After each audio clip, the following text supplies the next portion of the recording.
Hello friends, welcome in target teaching school. तो मैं फिर से आपके लिए एक प्रैक्टिस सेट लेकर आई हूँ।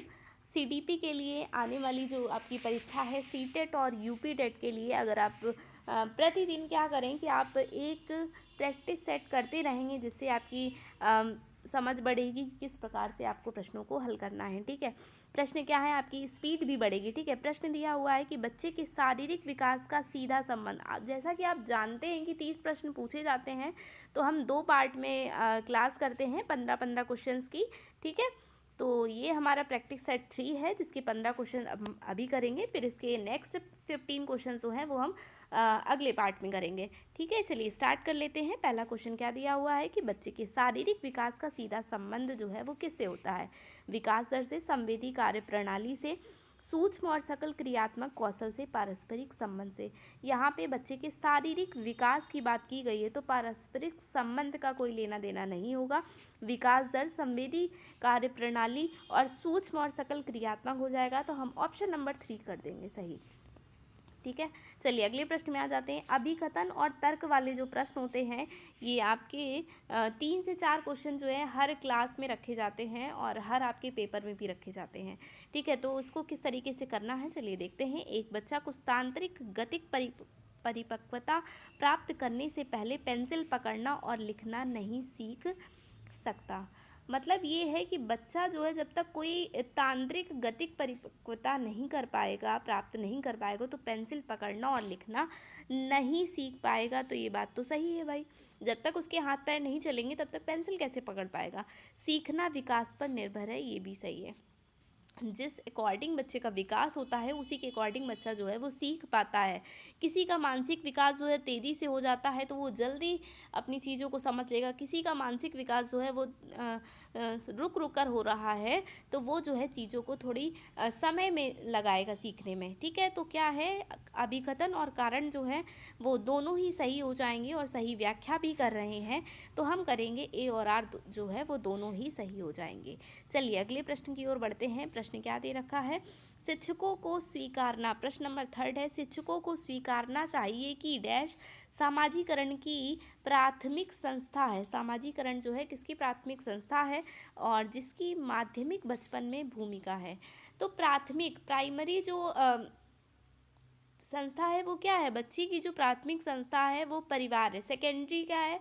सेकेंडरी स्कूल आता है। ठीक है, प्राइमरी में परिवार और पड़ोस रखेंगे, परिवार और परिवेश रखते हैं। परिवेश में पड़ोस, टीवी, वातावरण, ये सब आ जाता है। ठीक है, तो आप क्या करेंगे? परिवार करेंगे। चलिए अगले प्रश्न की ओर बढ़ जाते हैं। प्रश्न नंबर 4 है, जीन पियाजे के सिद्धांत के अनुसार किस चरण में बच्चे जो हैं वो प्रतीकात्मकता खेल करने में सक्षम हो जाते हैं, परंतु उनकी सोच जो है वो मूर्त वस्तुओं तक ही सीमित होती है बजाय अमूर्तता के। पहले यदि हमने प्रश्न पढ़ा तो हम सोचेंगे कि क्या किस में खेल पाते हैं, किस अवस्था में खेल पाते हैं। जीन पियाजे ने 4 अवस्थाएं दी थी। अरे भाई, मूर्त शब्द आ गया ना, तो मूर्त से ही हम पकड़ लेंगे कि मूर्त संक्रियात्मक अवस्था है। ठीक है, ज़्यादा दिमाग नहीं लगाना है आपको, मूर्त संक्रियात्मक अवस्था हो जाएगी, है ना। चलिए अगले प्रश्न में आ जाते हैं 5 नंबर में। तो 5 नंबर में क्या दिया है कि जीन पियाजे के अनुसार बच्चों की सोच वयस्कों से किस प्रकार भिन्न होती है। बच्चे जो हैं वो किस प्रकार भिन्न होते हैं? ये वयस्कों से अलग नहीं है। बच्चों की सोच वयस्कों से गुणात्मक रूप से भिन्न होती है, सोच वयस्कों से मात्रात्मक रूप से भिन्न होती है, और बच्चों की सोच बड़ों से कम होती है। क्या करेंगे इसके लिए? क्या आंसर हो जाएगा भाई? जो बच्चों की सोच होती है वो गुणात्मक रूप से भिन्न होती है वयस्कों से, तो हम लगाएंगे ऑप्शन नंबर 2। ठीक है, चलिए अगले प्रश्न में आ जाते हैं। 6 नंबर में क्या दिया है भाई? जीन पियाजे के अनुसार निम्नलिखित में से अनुकूलन के भाग कौन से हैं? अनुकूलन जो होता है वो कौन से भाग में होता है? समायोजन, समावेशन, पाण और अनुबंधन। देखिए, पाड़ की बात किसने करी है? वाइगोत्स्की के द्वारा की गई है ना। इसके फोल्डिंग जिसे हम कहते हैं पाड़, मचान। ठीक है, तो जीन पियाजे ने, देखिए 3rd हमारा ऑप्शन होगा नहीं, तो हम अगर एलिमिनेट भी करना चाहें तो ये नहीं होंगे। अब हम सोचेंगे कि 4 हो सकता है क्या? अनुबंधन नहीं होगा, समायोजन और समावेशन करेंगे। ठीक है, हम ऑप्शन नंबर 1 की हो जाएंगे। चलिए अगले प्रश्न में आ जाते हैं 7 नंबर में। प्रश्न क्या है, कोहलबर्ग के किस स्तर के अनुसार नैतिक विकास से व्यक्ति अपने कार्यों के परिणामों पर ध्यान केंद्रित करने के बजाय दूसरों की अपेक्षाओं को बनाए रखने का प्रयास करता है? वो कौन सी अवस्था है? पूर्व संक्रियात्मक और पूर्व पारंपरिक, पारंपरिक या फिर उत्तर पारंपरिक? बताइए कौन सा स्तर होता है? कोहलबर्ग ने हमारे 6 चरण दिए थे, स्तर जो है उन्होंने 4 बताए। तो कौन से स्तर में ऐसा होता है कि नैतिक विकास से व्यक्ति जो होता है वो अपने की बजाय दूसरों की अपेक्षाओं को ध्यान में रखता है? वो होता है आपका पारंपरिक स्तर। ठीक है, पारंपरिक स्तर ही तो है जब परंपरा की अकॉर्डिंग करते हैं। चलिए अगले प्रश्न की ओर बढ़ जाते हैं। प्रश्न नंबर 8 है, लेव वाइगोस्की ने प्रस्तावित किया कि सीखना। लेव वाइगोस्की की जब बात आती है तो हम किस में जाते हैं? SSL में जाते हैं, S फॉर सामाजिक, सांस्कृतिक और भाषा, लैंग्वेज। ठीक है, तो देखेंगे कि जहाँ पे भी सामाजिक आ रहा है तो हम उसको ही सही कर देंगे, एक सामाजिक गतिविधि है। लेव वाइगोत्स्की कहते हैं कि सीखना एक सामाजिक गतिविधि है। ठीक है, चलिए अगले प्रश्न की ओर बढ़ जाते हैं भाई। प्रश्न नंबर 9 आ गया। प्रश्न नंबर 9 में क्या पूछा गया है कि लेव वाइगोत्स्की के अनुसार विशेषज्ञों को बच्चों की समीपस्थ विकास के क्षेत्र में उच्चतर स्तर पर ले जाने के लिए क्या करना चाहिए? तो क्या करना चाहिए? मैंने बताया कि लेव वाइगोस्की ही जो हैं जो पाड़ स्कैफोल्डिंग मचान की बात करते हैं। तो इससे तो ये सही हो जाएगा। अगर आपको एग्जैक्ट याद भी रखना है कुछ कुछ, तो हम क्या करेंगे? उच्चतर स्तर के लिए पाड़ प्रदान करना। भाई सज़ा तो कहीं होगी नहीं, अगर नहीं भी पता है तो हम ये देखेंगे कहीं पे सज़ा तो होगी नहीं। फिर अनुकूलन का सुदृढ़ कर दें, किसी चीज़ को सुदृढ़ भी नहीं कर सकते। ठीक है, पाड़ प्रदान करना हो जाएगा। कुछ फैक्ट बेस्ड होते हैं कि इन्होंने ये कहा, तो वो तो हमें याद करना ही पड़ेगा। ठीक है, प्रगतिशील कक्षा कैसी होती है? चलिए देखते हैं। प्रगतिशील कक्षा की बात की गई है, तो प्रगतिशील कक्षा में बच्चों को उपयुक्त शिक्षण क्रियाकलाप के द्वारा अपनी जन्मजात क्षमताओं को बढ़ाने की स्वतंत्रता दी जाए। क्या ऐसा है? फिर केवल योगात्मक मूल्यांकन, भैया कहीं पे भी असेसमेंट की अगर हम बात करेंगे केवल लगा है तो नहीं। ठीक है, केवल योगात्मक मूल्यांकन नहीं, शिक्षिका ही, कहीं पे ही मात्र केवल आ जाए कि तो गलत हो जाएगा, एकमात्र, है ना। शिक्षिका केंद्रित कहाँ होता है भाई? बाल केंद्रित को ही हमें NCF 2005 जो आया वो बाल केंद्रित को कहता है कि बाल केंद्रित होनी चाहिए शिक्षा, शिक्षक केंद्रित नहीं। तो हमने यहीं से एलिमिनेट कर दी ऑप्शन, तो हमारा ऑप्शन नंबर फर्स्ट सही हो जाएगा कि जो भी उनकी उपयुक्त शिक्षण अगर हमें देना है तो उनकी जन्मजात क्षमताओं को बढ़ाने की स्वतंत्रता दी जानी चाहिए।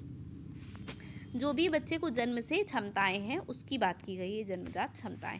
चलिए अगले प्रश्न की ओर बढ़ जाते हैं। प्रश्न नंबर 11 है, एक कवि, एक लेखक और कहानीकार के पास कौन सी बुद्धि अधिक मात्रा में होने की संभावना है?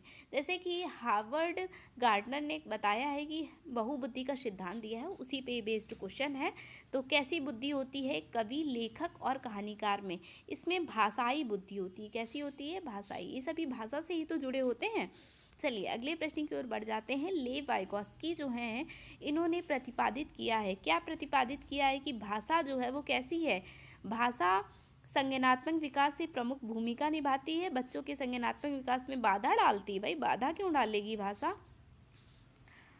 ठीक है, तो एलिमिनेट किया हमने कि बाधा तो होगा नहीं। सीखने एवं विकास को प्रभावित नहीं करती। भाषा जो है भाई सीखने को प्रभावित करेगी। अगर आप पढ़ा रहे हो क्लास में और आपकी भाषा बच्चों को नहीं समझ में आ रही है तो प्रभावित नहीं करेगी।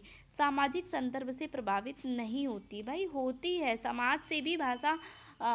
छोटे बच्चे होते हैं, वो मोहल्ले में अगर कोई दूसरे बच्चे जो हैं वो गाली गलौज करते हैं तो वो ऐसे ही सीख जाते हैं, है ना। तो समाज भी इसमें इंटरफियर करती है। तो हम कर देंगे कि भाषा की संज्ञानात्मक विकास से प्रमुख भूमिका होती है। ठीक है, अगले प्रश्न की ओर बढ़ जाते हैं। प्रश्न नंबर 13 है हमारा। चलिए प्रश्न में क्या दिया है कि कक्षा में विविधता के अनुकूलन वातावरण बनाने के लिए किस पर ध्यान केंद्रित करना चाहिए? अगर विविधता के अनुकूल हमें वातावरण बनाना है तो समरूपता, समानता, समता और मानकीकरण। कहीं भी मानकीकरण आ जाएगा तो हम इसे रॉन्ग मानेंगे। ठीक है, समता पर हमें बल देना चाहिए। ठीक है, समानता नहीं, समता। ठीक है, ये ध्यान रखना, इसमें बच्चों का क्वेश्चन गलत बहुत हो जाता है।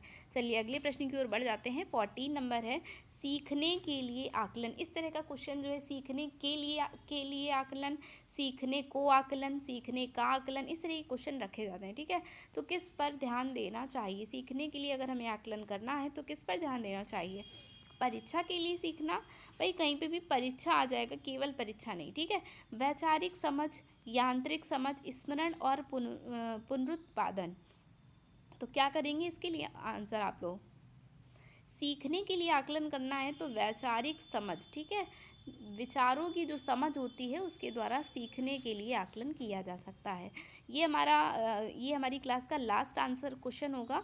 ठीक है, इसके बाद जो होगा हम नेक्स्ट क्लास में करेंगे 15 क्योंकि बहुत लोगों के पास टाइम नहीं है, तो अभी हम थोड़े थोड़े क्वेश्चंस करके चलते हैं, जिससे क्या हो कि क्लास रेगुलर देख पाए। लंबी वीडियो होती है ना तो बच्चे देख नहीं पाते, सोचेंगे बाद में देखेंगे। ठीक है, तो कक्षा में खुले प्रश्नों का उपयोग और बच्चों को कई दृष्टिकोणों के बारे में सोचने के लिए प्रोत्साहित करना किसको बढ़ावा देता है?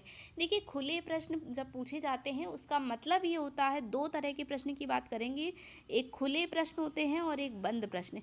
खुले प्रश्न वो होते हैं जिनके आंसर जो हैं वो कई सारे हो सकते हैं। ठीक है, कई सारे इनके आंसर हो सकते हैं। जो बंद प्रश्न वाले आंसर होते हैं उनका केवल एक ही आंसर हो सकता है। ठीक है, ये इससे भी एक दो क्वेश्चन जरूर रखे जाते हैं, तो ये आपको पता होना चाहिए। फिर क्या है कि इसमें समस्या समाधान कौशल और अपसारी सोच, अपसारी सोच। ठीक है, फिर आगे आते हैं कि ज्ञान का पुनरुत्पादन और अभिसारी सोच, छात्रों के बीच प्रतियोगिता, छात्रों में तनाव और चिंता।